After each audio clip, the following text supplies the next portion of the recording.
வந்து மேரேஜ் ஆன தாலி கட்டின அடுத்த நிமிஷத்துலேருந்து என் பொண்ணு வந்து ரூபாய்க்காகவும் டவுரிக்காகவும் எங்கள் பிஸ்னஸ் எழுதி கொடுக்கணும் அப்படின்னு சொல்லியும் ஓவர் டார்ச்சர் கொலை மிரட்டலோட வந்து பண்ணியிருக்காங்க. 41 days அவங்க வீட்டில் இருந்திருக்கான்னா ஒவ்வொரு தடவையும் வந்து அவளை வந்து அவ்வளோ ஹராஸ் பண்ணியிருக்காங்க ஃபிசிக்கலாகவும். இது போக அந்த பையனுக்கு ஒரு அஃபேர் இருக்கு அப்படிங்கிறதையும் அதுக்கப்புறம் தான் தெரிஞ்சிருக்கு. அந்த பொண்ணை வச்சுக்கிட்டே தான் என் பொண்ணையும் வந்து ஒரு சர்வெண்ட் மாதிரி நடத்தி அவ்வளோ தூரம் ஹராஸ் பண்ணி அவளை வந்து நீ ஏதாவது உங்கள் அம்மா அப்பாட்ட சொன்னேன்னா உன்னை வந்து நாங்கள் கொலை பண்ணிடுவோம் அப்படிங்கிறதையும் வந்து சொல்லி பண்ணியிருக்காங்க. அதுக்கப்புறம் அவ இங்க வந்து வந்த போதுதான் எங்களுக்கு தெரியும் அவங்க மாமனாரும் அந்த பையனும் சேர்ந்து தான் அவங்க கார்ல வந்து நீ உங்க அம்மா அப்பாட்ட போய் எல்லாம் எழுதி வாங்கினாதான் வரணும்னு. இவ போக மாட்டேன் அப்படின்னு சொல்லியிருக்கா. நீ டைவர்ஸ் கொடுத்துரு, அப்படி இல்லைன்னா இல்லை நான் கொடுக்க மாட்டேன், இல்லை நான் லிவிங்ல முன்னாடியே வந்து வாழ்ந்து காட்டுவேன் அப்படின்னு. அவர் அப்பாட்ட பேசுனா அவர் வந்து என் தொழிலே உண்மையை பொய்யா சொல்றதும் பொய்ய உண்மையா சொல்றது தான் இருக்கு. நான் எனக்கு பிஜேபி சப்போர்ட் இருக்குது. இது போக எனக்கு பிஜேபி சென்ட்ரல் கவர்மெண்ட்லேருந்து ஸ்டாண்டிங் கவுன்சிலுக்குள்ள போஸ்டிங் கொடுத்துருக்காங்க. அதனால எந்த டிபார்ட்மெண்ட்னாலையும் எந்த ஒரு டாக்குமெண்ட்டையும் நான் வந்து பொய்யா அங்கே வந்து கொடுத்துருவேன். உண்மையா இருக்கிறத பொய்யாக்குவேன், பொய்யா இருக்கிறத உண்மையாக்குவேன். இதுக்கு நீங்க சப்போர்ட் பண்ணலை அப்படின்னா உங்களை யாரையும் வாழ விடவே மாட்டேன். எனக்கு பிஸ்னஸ் எழுதி கொடுத்தே ஆகணும். ஏன்னா நாங்கள் இருக்கிறது ஃபுட் இண்டஸ்ட்ரி. ஸோ ஃபுட் இண்டஸ்ட்ரிங்கும் போது நான் எஃப்எஸ்ஐலேருந்து எல்லா டிபார்ட்மெண்ட்டு ஜிஎஸ்டிலேருந்து எல்லாத்துக்கும் பண்ணியிருக்கேன். நேற்று ராத்திரி கமிஷனர் ஆஃபீஸ்லேருந்து அவங்களுக்கு என்கொயரி போன பிறகு ஒரு ரிப்போர்ட்டருக்கே கூப்பிட்டு அவங்க வந்து மிரட்டியிருக்காங்க. நீங்கள் இங்கே வந்து இருக்கும்போது எத்தனை ஃபோன் கால்ஸ் நீங்களே வந்ததை பார்த்துருக்கீங்க. எல்லாத்தையும் நேற்று எனக்கு மிரட்டிட்டு டெலீட் பண்ணிட்டு இன்னைக்கு காலையில் சாரி அப்படின்னு சொல்லி அகெயின் வந்து மெசேஜ். இது எல்லாத்தையுமே உங்கள்கிட்ட நான் காட்ட தான் செஞ்சேன். இதுக்கு முன்னாடி பண்ண எல்லா இதுக்குமே ப்ரூஃப் எல்லாமே கன்சர்ன் டிபார்ட்மெண்ட்லையும் கொடுத்துருக்கோம்.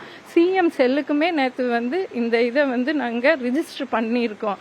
என்னை நம்பி நாங்கள் பாரம்பரியமாக பண்ண தொழில், நாங்களும் பப்ளிக்கை நம்பி தான் இருக்கோம். அப்படி இருக்கும்போது எங்களுக்குன்னு எத்தனையோ குடும்பங்கள் வந்து இந்த தொழிலை நம்பி நாங்கள் இருக்கோம். அதை வாழ்வாதாரத்தில் போய் கையை வைக்கிற மாதிரியே அவங்க ஒவ்வொரு தடவையும் வந்து த்ரெட்டன் பண்ணிட்டு இருக்காங்க.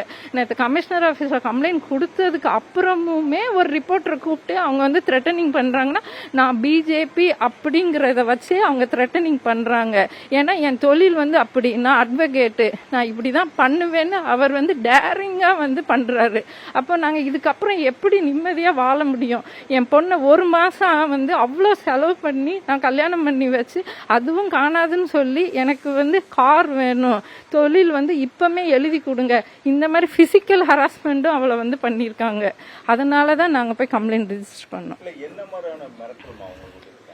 என்ன மாதிரினா என் பொண்ணை வந்து நீ இதெல்லாம் சொன்னேன்னா உன்னை நான் கொன்றுவேன்னு அவளை மிரட்டல். எங்களை வந்து பிஸ்னஸ் நீ எழுதி கொடுக்கலன்னா உன்னையெல்லாம் வந்து நாங்கள் என்ன உண்டுன்னு பார்த்துருவோம். இதை கல்யாணம் தாலி கட்டி ½ அந்த மண்டபத்துக்கு முன்னாடி ரோட்ல நின்று அவர் சேலஞ்ச் பண்ணார். உன்னை ஒன்றும் இல்லாமல் ஆக்கிடுவேன்னு சொல்லி எங்கள் சொந்தக்காரங்க முன்னாடிலாம் அவர் வந்து பண்ணார். அவரை பொறுத்த வரைக்கும் அவர் பையன்கிட்ட என்ன சொல்லி கல்யாணம் பண்ண வச்சிருக்காருன்னா நீ காசுக்காக கல்யாணம் பண்ணிக்கோ, அதுக்கப்புறம் நீ எவ கூடனாலும் இருந்துக்கோ அப்படின்னு சொல்லி கல்யாணம் பண்ண வச்சிருக்காரு. அது அவங்க 2 பசங்களுமே வந்து எங்கள்கிட்ட வந்து சொன்னாங்க.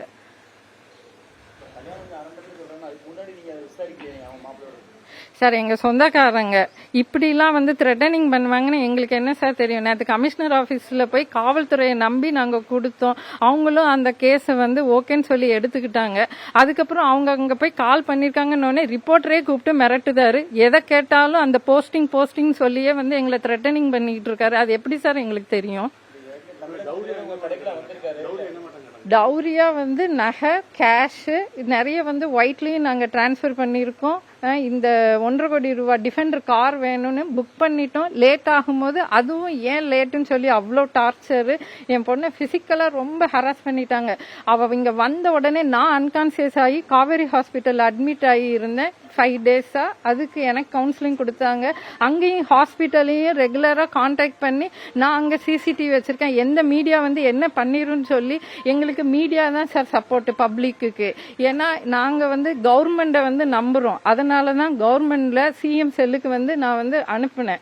எனக்கு தமிழக முதலமைச்சர் வந்து இதுக்கு எனக்கு ஒரு பதில் வந்து எனக்கு தயவு செய்து பண்ணி கொடுங்க சார். நான் உங்களுக்கு மீடியா மூலியமா ஒரு ரிக்வெஸ்ட் கொடுக்குறேன். என் பொண்ணோட வாழ்க்கை எங்களோட வாழ்வாதாரம். இதுக்கு நீங்க முதலமைச்சர் வந்து எங்களுக்கு துணை நிக்கணும். நாங்க காவல்துறையை நம்புறோம். அதனாலதான் நேற்று காவல்துறையிட்ட போய் நின்னோம். காவல்துறையும் எங்களுக்கு சப்போர்ட் பண்ணுச்சு. அதே மாதிரிதான் மீடியா நண்பர்கள் நீங்களும் எங்களுக்கு வந்து சப்போர்ட் பண்ணி கொடுங்க. அவ்வளவுதான். இது ஒரு பொண்ணோட வாழ்க்கை. ஆமா,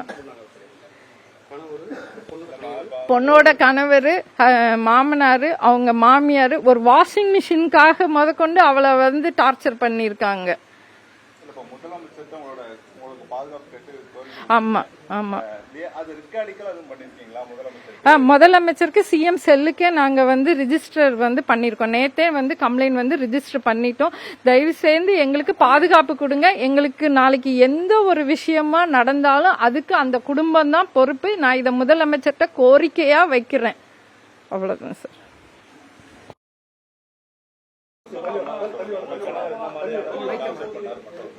அந்த ஹரிதாவோட பொண்ணுக்கிட்ட கூட்டிட்டு போய் அவளுக்காக அடிமையா இருந்து அவளுக்கு எதாவது செய்யலைன்னா உன்னை சூசைட் அளவுக்கு நான் உன்னை த்ரெட்டன் பண்ணிடுவேன். அண்ணனும் தம்பியும் சேர்ந்து என்னைய டைவர்ஸ் கொடுத்துரு, உன் வாழ்க்கை இவ்வளோதான், நீ டைவர்ஸ் கொடுக்குற அப்படின்னா அந்த பொண்ணோட லிவிங்ல இருப்பேன். அவங்க அப்பாவும் அந்த அண்ணன் தம்பி 2 பேரும் சேர்ந்து உங்க அம்மா கிட்ட இருந்து ரூபா வாங்கிட்டு வான்னு மிரட்டி என்னை அனுப்பிட்டாங்க அவங்க வண்டியிலேயே.